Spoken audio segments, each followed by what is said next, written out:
Good morning and welcome to Bonnie's Eye and Friends. And this is our segment on Bonnie's Eye on Film with my good friend and film critic, Reggie Ponder, the Reel Critic. How you I'm in doing, Ro? I'm in the house. I'm in the house. Always glad to be here, Bonnie.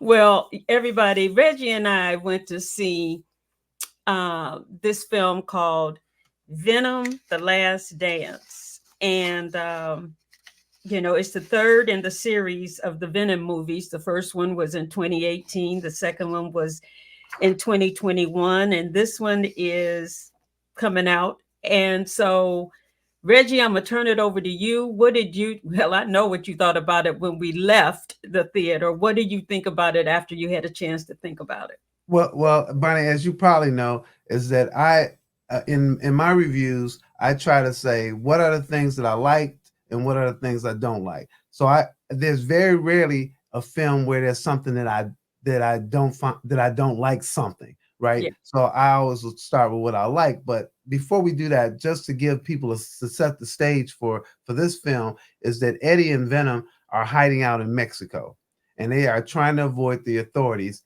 who are trying to apprehend them for a murder that they actually didn't commit. Now they committed some stuff, but this murder they did not commit.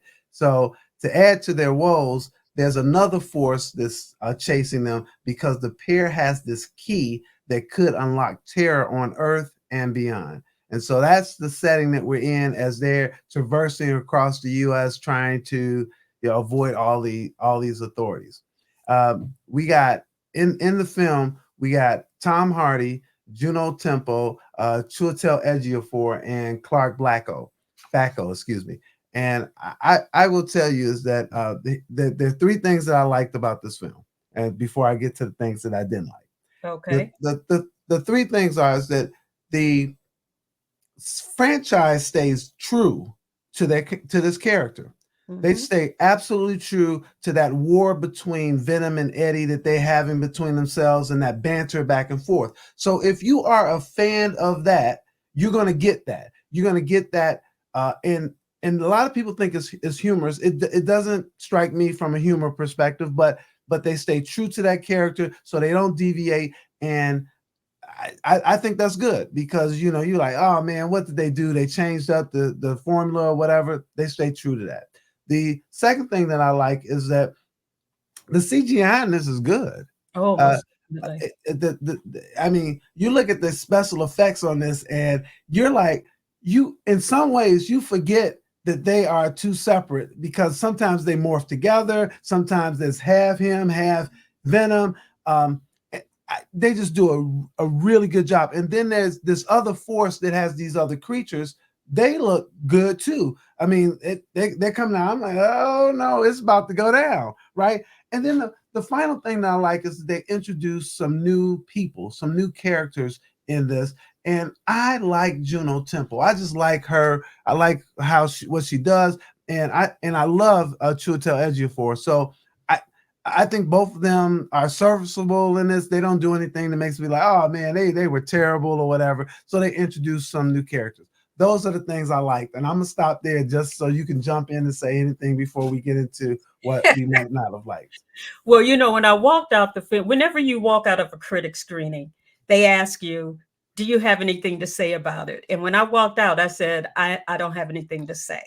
I just, but after I got in the car and on the drive home, I started thinking about it. And I found that I liked a lot of things that I didn't think that I liked.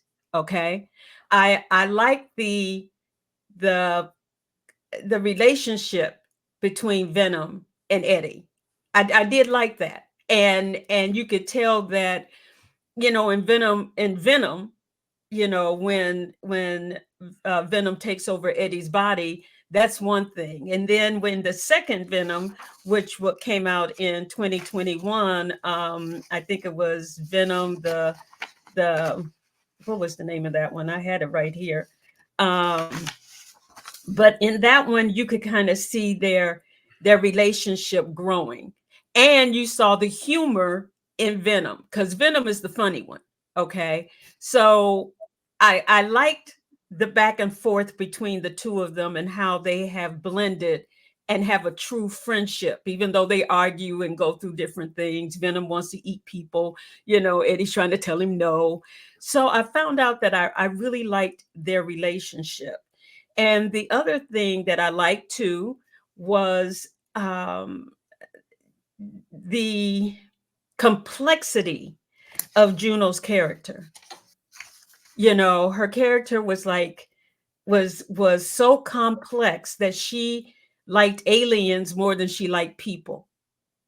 You know what I'm saying? So I found that I like that too. And like you said, the special effects are out of this world, totally out of this world. I do think though, if you don't know Venom or haven't seen the other Venoms and you're coming into this one, I don't know if you could relate to that friendship or where they're going or why they're committed, being chased for murder. You know, Yeah, I I think, absolutely. yeah, I think you need to see the other Venoms to really get into what's into this particular one. Okay, what didn't you like? All right, so the relationship, because I did say that they stay true to that relationship, but it's not funny to me. Their banter back and forth is not funny, and save for a few things that they try to insert in there, is you have this one scene where Eddie wants water and Venom wants a drink. Uh, funny little scene as they go back and forth, but it's not hilarious. This is not like that gut busting laughter that you get. And I know that Marvel tries to have that sneaky kind of humor. I'm just saying that it doesn't make this character endearing to me. It just doesn't work for me.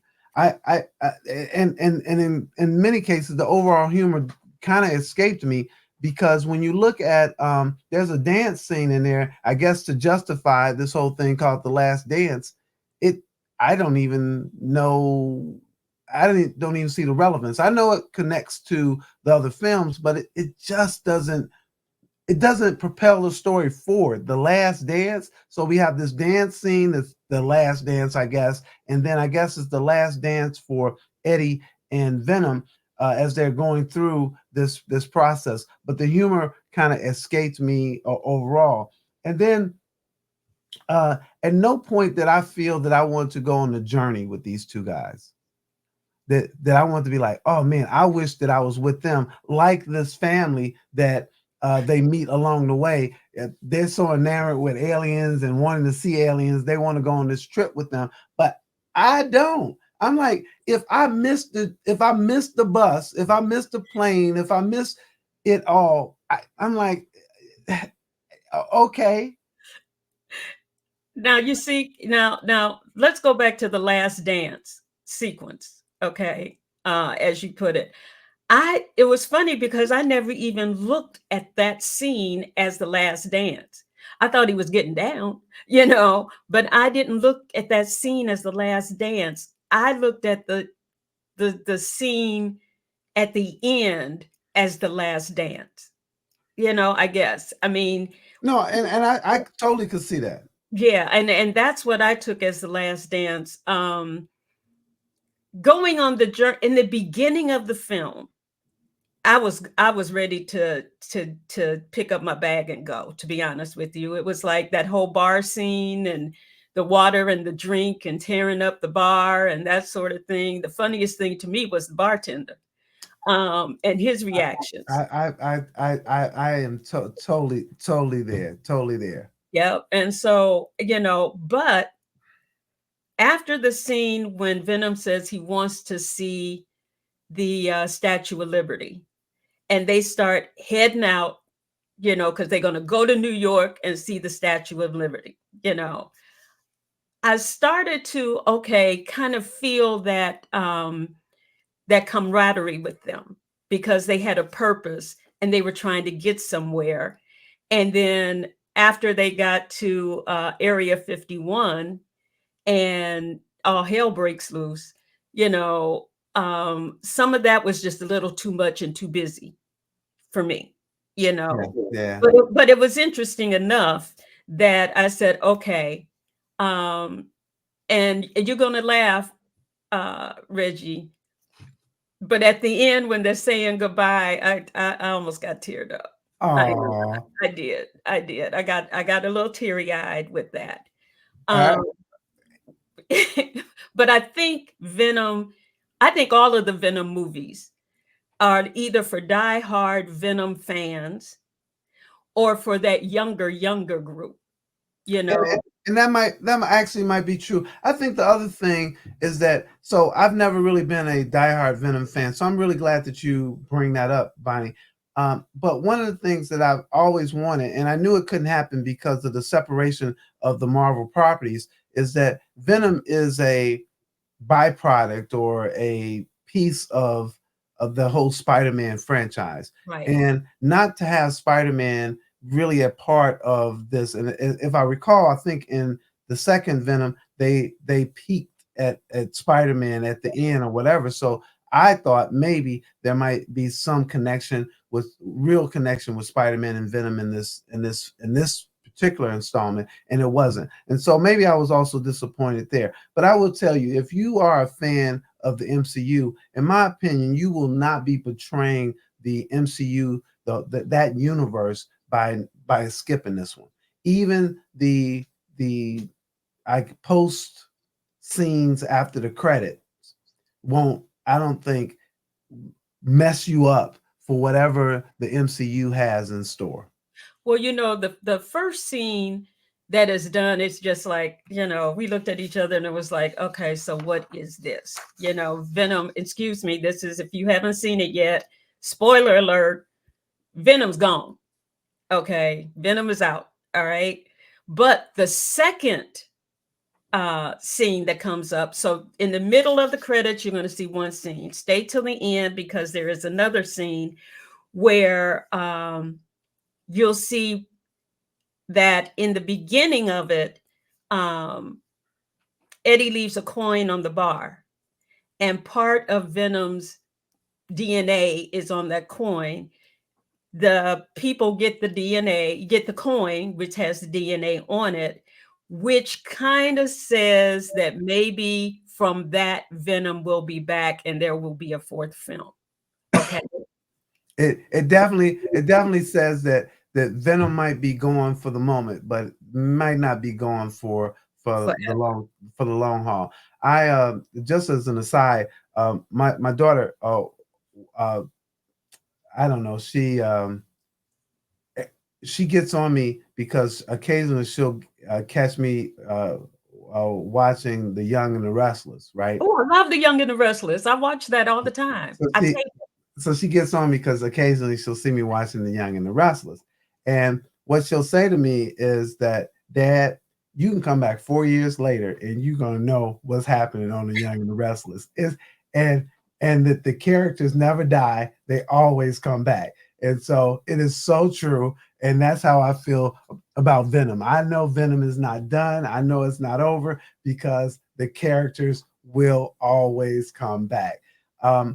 I guess I'll end on this is that I gave Venom one of the lowest ratings of movie that I've done in a few years. In fact, my scale is 1 to 4. I give one reel, um, 4 reels is my best rating, and I gave this one a 1 reel. And what I said at the end of my interview is that, and the pun was intended, is not to spew venom, but I would not get stung by a film that doesn't have much bite. This okay. film for me doesn't have much bite. Well, before I give my rating, I gotta give props to Tom Hardy because he plays both the Venom and, of course, Eddie. And even the voice for Venom is amazing for that. My rating goes 5 winks, is the highest, is 5 winks of the eye, and I'm giving Venom 2.5 because it did bring a tear to my eye when Venom is saying his goodbyes, and and because I'm not that big of a Venom fan, I do know that Venom fans will probably really enjoy this. I just, I can't even say watch it on streaming because you won't get the same effect with these movies watching it unless you're in the movie theater. But 2.5 winks of the eye is what I'm giving Venom: The Last Dance. All right. Well, I'm gonna say listen to Bonnie, but I would not pay to go see this one. All right, folks. Well, next week we'll be back with another review. So I hope that you will stay in. Thank you, Reggie, the Real Critic. And this is Bonnie's Eye on Film with Reggie Ponder, the Real Critic.